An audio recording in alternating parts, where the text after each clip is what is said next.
আমাদের অতিরিক্ত খাবারের চাহিদা যাতে আমাদের ঘরের মানুষদের ইবাদতের ক্ষেত্রে প্রতিবন্ধকতা সৃষ্টি না করে।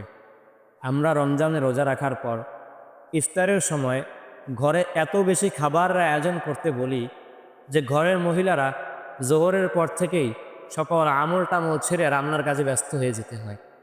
এত কেন খেতে হবে আমাদের? রমজান হচ্ছে উপবাসের সময়, রমজান ত্যাগের সময়, ভোগের সময় না। আমি সারাদিন ক্ষুধার্ত থাকলাম, সন্ধ্যার পর এমনভাবে খেলাম যে তারাবির নামাজ আর দাঁড়াতে পারছি না ঢিপুরের কারণে, তারাবির নামাজ দাঁড়াতে পারছি না গ্যাস্ট্রিকের কারণে। আমি এত খাবারের আয়োজন করতে বলছি ঘরে, যার কারণে আমার ঘরের মানুষ জোহরের পর থেকে আর আমলে মনোযোগী হতে পারছে না। জোহরের পর থেকে তার একটার পর একটা রান্নার কাজে ব্যস্ত হয়ে যেতে হচ্ছে এই রোজা রেখে।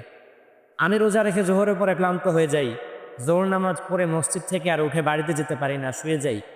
আর ঘরের মানুষটা জোহরের পর থেকেই শুরু করছে বিশাল রান্নার আয়োজন। উনিও তো মানুষ, ওনারও তো রোজা রাখার দ্বারা কষ্ট হয়। এটা আমাদের মাথায় রাখতে হবে।